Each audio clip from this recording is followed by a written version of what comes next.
Hello everyone, I am Nidanoski, and as promised in our episode 0, I'm going to go ahead and get started playing. If you haven't caught it yet, then check the link in the description, go back to the episode 0, and go ahead and get started. This is going to be a series, because this, unlike my other deck building games, is going to be quite an event. Let's go ahead and get started. We have different modes. We're just going to do normal and standard mode.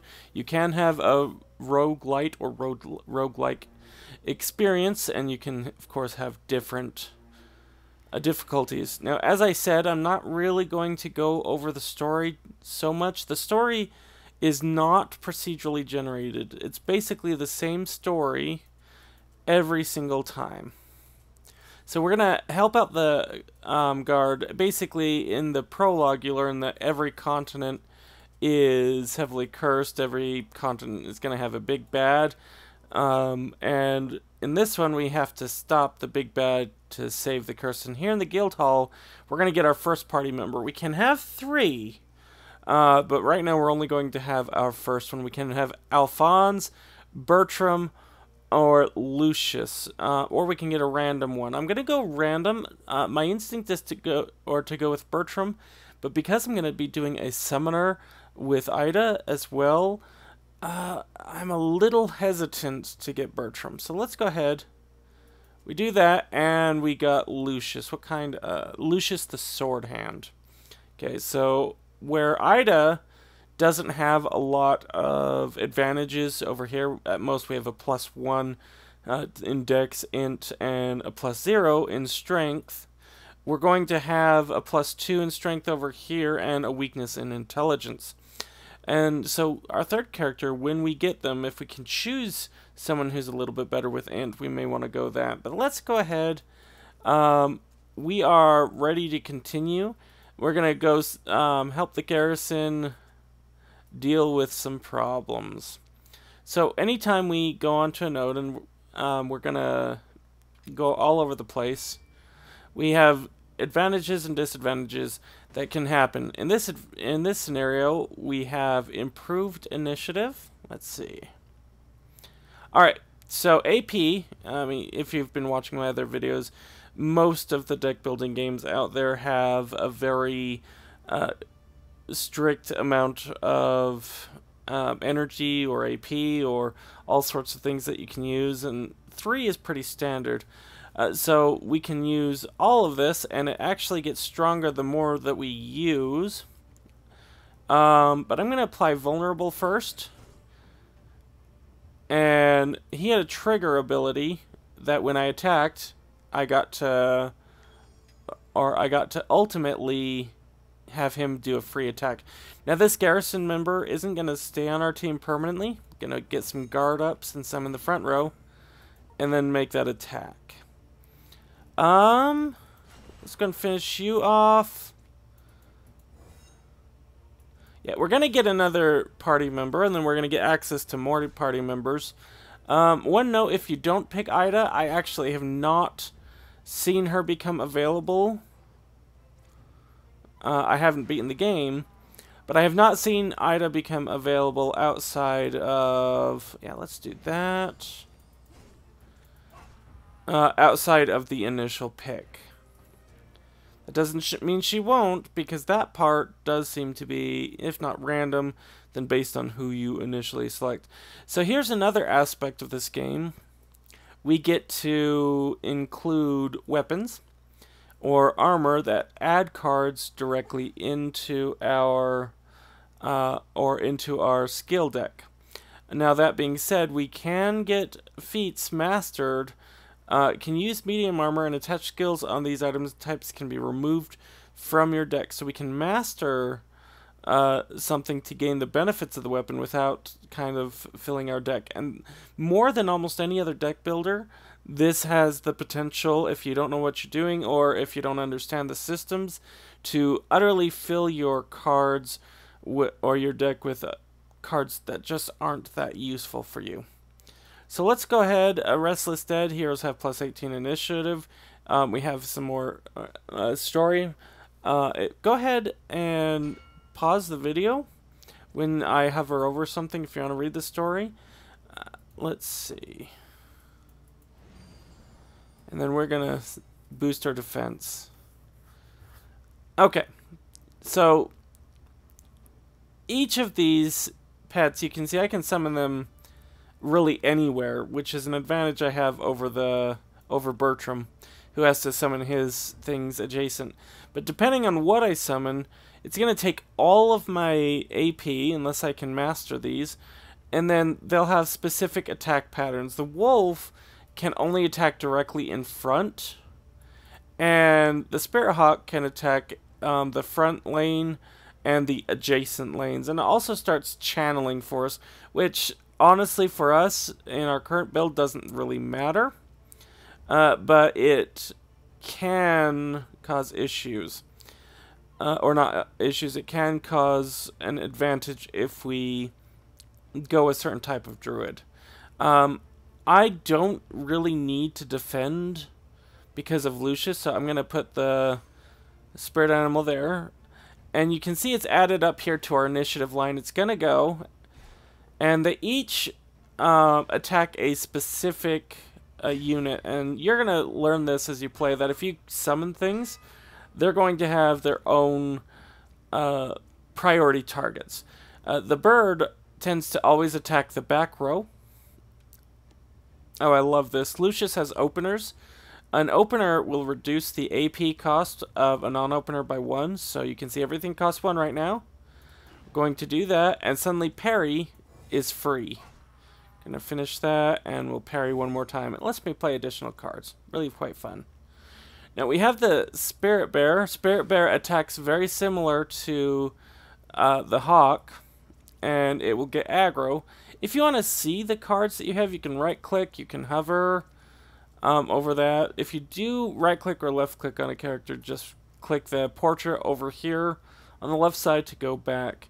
Now I've summoned, that means that basically Ida's going to get multiple attacks. Now every summon has a downside. With the Druid specifically, if one of my animals dies, I will suffer damage, or Ida will suffer damage rather, according to, let's do that and that. Will suffer the same damage as the finishing blow. Now, you can actually kind of gauge what that finishing blow is going to be by hovering over the enemy, because that is their intention. You see that he's going to target the bear with unsteady attack. But we're going to go ahead and finish it.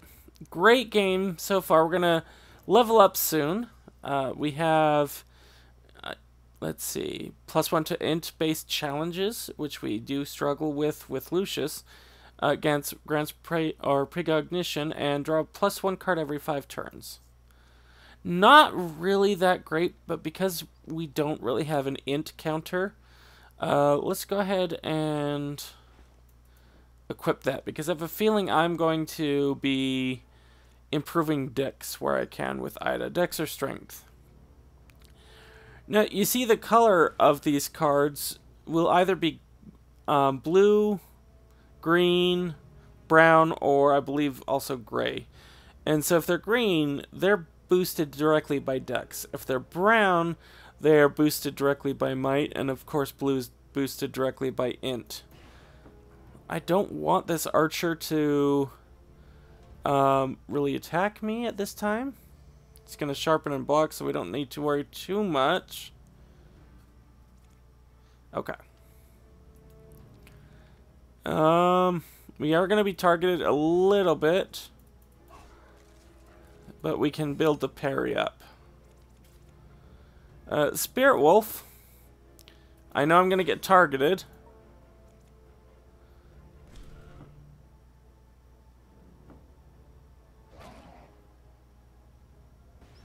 Oh, and the wolf, placing the wolf down, changed the priority target.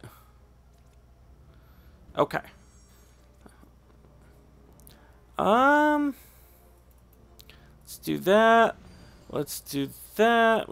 And just in case, let's go ahead and guard. We're gonna, ooh, positive reinforcement. Now, moving let's go ahead and upgrade bite.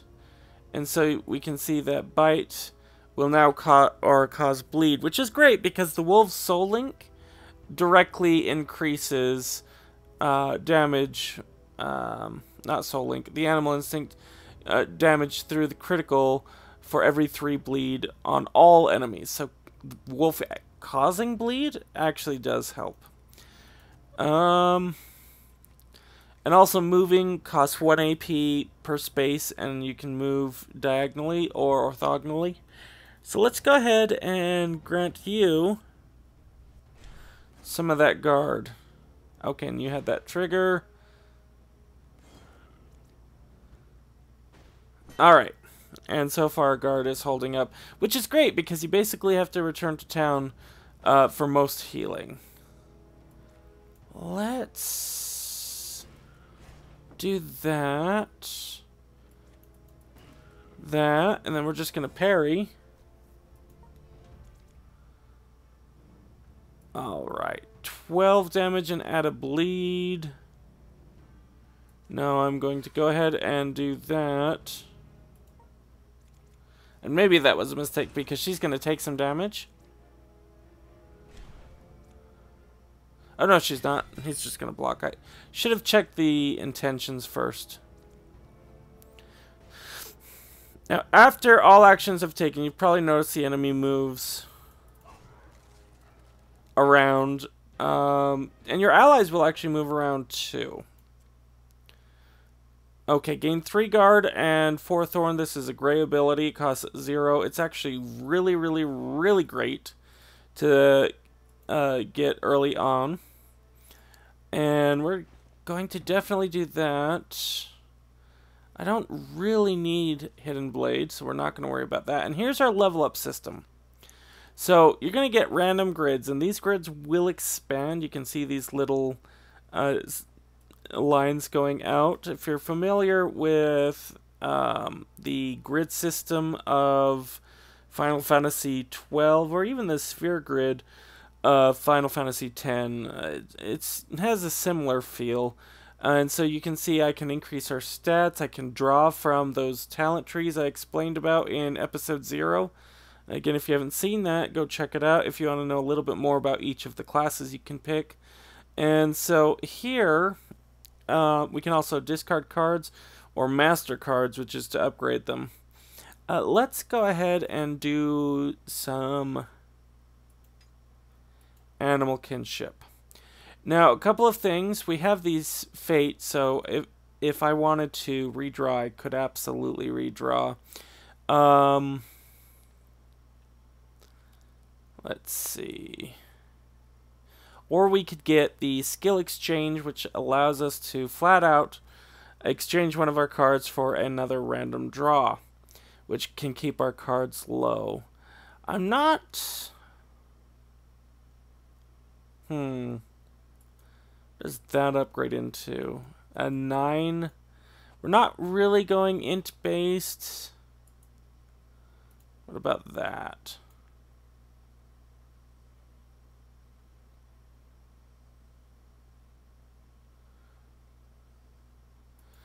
You know what? Let's go ahead and take this.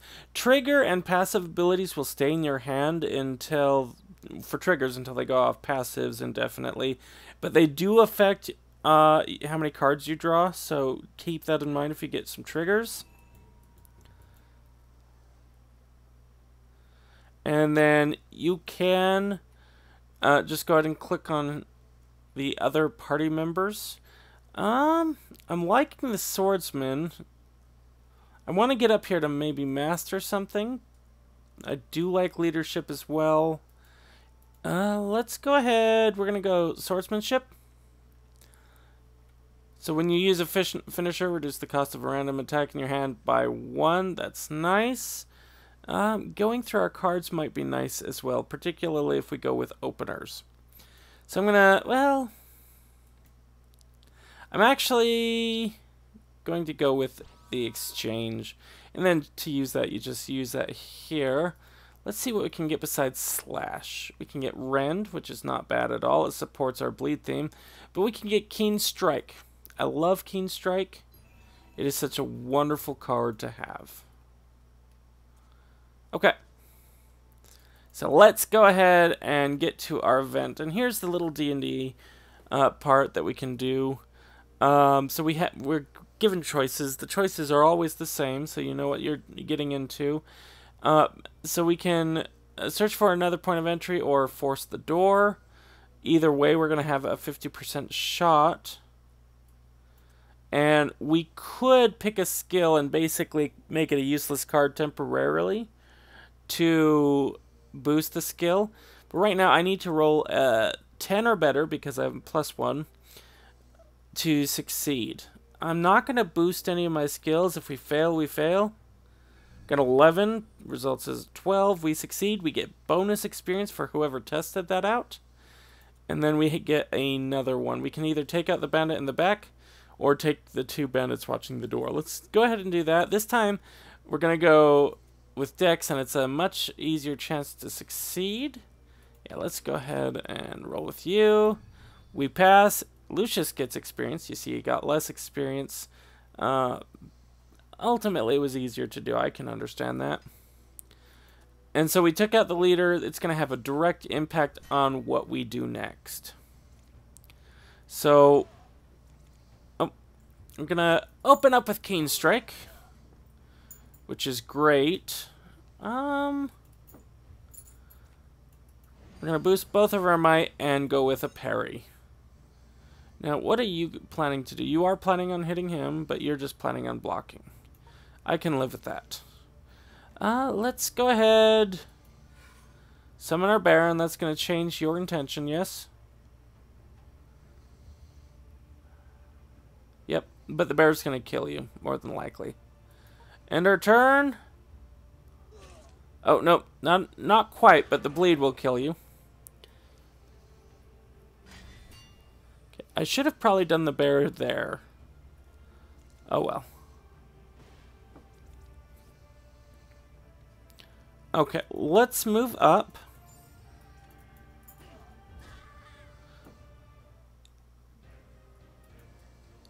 All right. Dash is okay. It's not really that useful for Ida at this point. When used, restore exhausted cards. That's always useful. So that is going to do it for our first episode into this. If the second episode is out, go ahead and go on to that to watch more Gordian Quest. We're going to be forming a Gordian link. If you're familiar with the tale of the Gordian knot, then you probably have an idea of what this is going to end up looking like by the time we're through. And if you like this type of content, let me know. Give us a thumbs up, subscribe, share. All of that really helps the channel out and lets me know this is the type of content you want. In the meantime, though, I am Nidanoski, and as always, have fun.